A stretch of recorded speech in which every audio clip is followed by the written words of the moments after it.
Bon, ça va être un petit peu, après cette journée éprouvante, vous avez sacrifié au rituel de la promotion d'un film, mais apparemment, c'est pas un sacrifice pour vous. Je vous ai entendu parler tout au long de la journée. Ça paraît même être quelque chose d'important.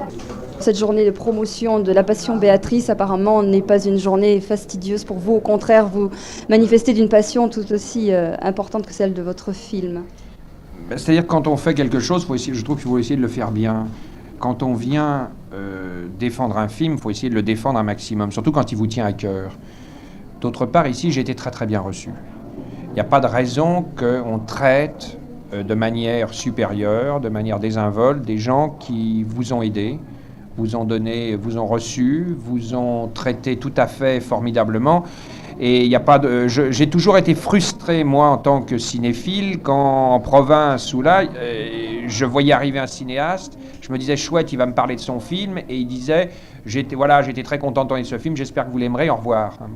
C'est vrai que j'essaye de donner un maximum à ces gens-là. Je trouve qu'il y va du respect pour les gens de la province. Moi, je viens de la province et j'estime que je ne vois pas pourquoi je consacrerais moins de temps à des gens qui m'ont reçu et qui m'ont aidé de manière si formidable par rapport à moins de temps qu'à des télévisions ou des radios de Paris. Je ne vois pas pourquoi Paris aurait la primeur de tout, qu'on ferait que des avant-premières à Paris. Je suis pour, moi, que les gens de province, spécialement quand ils ont donné leur région, souvent leurs figurants, des acteurs, des services, je trouve que c'est normal de leur donner en compensation les premières projections du film et de lancer le film à partir de leur région. Alors, je trouve que c'est complètement moral, moi, ça.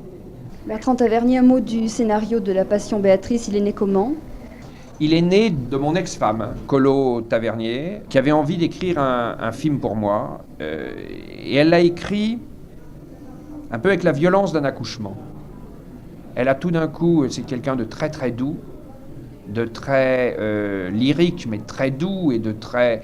Et d'un seul coup, elle est partie vers quelque chose de très fort, de très violent. Elle a accouché. Elle s'est libérée, je pense, de choses enfouies en elle. Et elle voulait me confronter à ses émotions et à ses passions. Alors le scénario, il est simple. Une force, c'est le rapport entre un père et sa fille. Et c'est comment un homme va, par désespoir, va être amené à provoquer Dieu et à détruire la personne qui représente le plus les valeurs qu'il essaye de combattre, qui est sa fille. Ils vont tomber amoureux. Et ils vont aller vers un destin de violence, de lutte et de tragédie. Et ça, tout d'un coup, ça m'intéressait, ça, d'avoir une histoire sans sophistication, sans psychologie, qui soit faite de pans d'émotions brutes, comme ça, et que je traite avec, j'espère, le maximum d'intégrité et de force. Je pense qu'il faut provoquer le public, il faut continuellement... Qu'est-ce que font des cinéastes comme Kubrick ? Je pense qu'il ne faut jamais descendre vers le public. Il faut inviter à ce que le public monte vers vous. Et généralement, ça marche. Oui, j'ai voulu provoquer les gens. Ça, c'est vrai pour les sortir chez eux, pour tout d'un coup leur donner des émotions un peu fortes, qui soient un peu épicées et dont ils aient envie de parler. Bon, il y en a qui le rejetteront, il y en a qui adoreront. Oui, c'était ça le but. Deux mots des deux acteurs principaux du film, Pierre-Bernard Donadieu et Julie Delpy. Pierre-Bernard Donadieu, vous avez dit, je crois, que vous étiez satisfait de lui avoir peut-être donné un rôle important, le rôle qui lui convenait. Oui, pour moi, c'est un espèce d'acteur, Bernard Pierre, qui a une force à l'écran énorme, qui va jusqu'au bout justement des sentiments, des passions, qui a une démesure shakespearienne. Julie, c'était autre chose. Julie, je voulais quelqu'un qui soit profondément émotionnel et qui, dans l'émotion, aille très, très, très profondément et qu'elle me donne toute la fierté, toute le côté magique du rôle. Julie, c'est une héroïne d'Audiberti. C'est le formidable personnage du Malcourt dont on dit qu'il est limpide comme le cristal, limpide et tranchant et pur comme le cristal. Et Julie, elle a ça. des actrices et des acteurs, j'en ai sorti un nombre considérable, on peut dire, de Noiret, qui n'avait pas tellement fait de rôle dramatique avant l'horloger de Saint-Paul, à Galabru dans Le Juge et l'Assassin, à Christine Pascal de Que la fête commence, à Nicole Garcia dans Que la fête commence aussi, et puis tous les gens du Splendide. Bon. Eddie Mitchell dans Coup de torchon, Louis Ducreux dans Dimanche à la campagne, Dexter Gordon dans Autour de minuit. Je peux dire qu'au niveau, au plan des comédiens, je suis assez content. Je peux dire que Julie, elle m'a amené...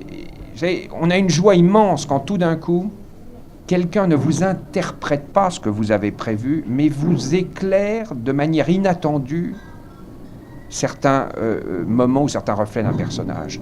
Et Julie, moi, j'avais aucun problème. Partout où je la cadrais, elle était bien. Et les plans, je pouvais continuer sur elle. J'aurais pu continuer 10 minutes après couper, elle aurait toujours été bien.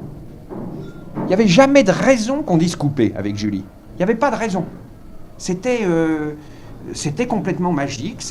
Il se passait sans arrêt quelque chose dans les cadres, dans les yeux. Je trouve qu'elle a les yeux de Jean Tierney, moi, et de Ida Lupino. Elle a des yeux comme ça. Et elle est totalement, je dis magique. Elle irradie quelque chose de mystérieux.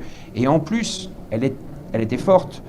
Parce que ce rôle qui était écrasant, elle a réussi à s'en protéger. Et quand elle revenait à l'hôtel, là, chez Cartier, là, elle redevenait môme. Ça devenait une môme qui jouait avec des trucs électroniques, comme ça, et voilà, et je te fais une partie de machin, et puis je fume une clope, allez, ouais, comme ça, et tout. Très intelligente, parce que des gens un petit peu moins forts, ils auraient été totalement abîmés, détruits par le film, parce qu'elle a vécu des moments, elle a eu des conflits avec Bernard Pierre qui étaient durs, parce que Bernard Pierre voulait pas qu'elle joue certaines scènes comme ça et tout. Et elle, peut-être aussi parce qu'elle était très protégée, et par moi, et par l'équipe. Mais aussi parce qu'elle savait quitter le personnage quand il le fallait pour se décontracter. Redevenir la petite Julie Delpy qui a envie de déconner, d'aller au cirque, de fumer des clopes et d'aller faire une partie de billard.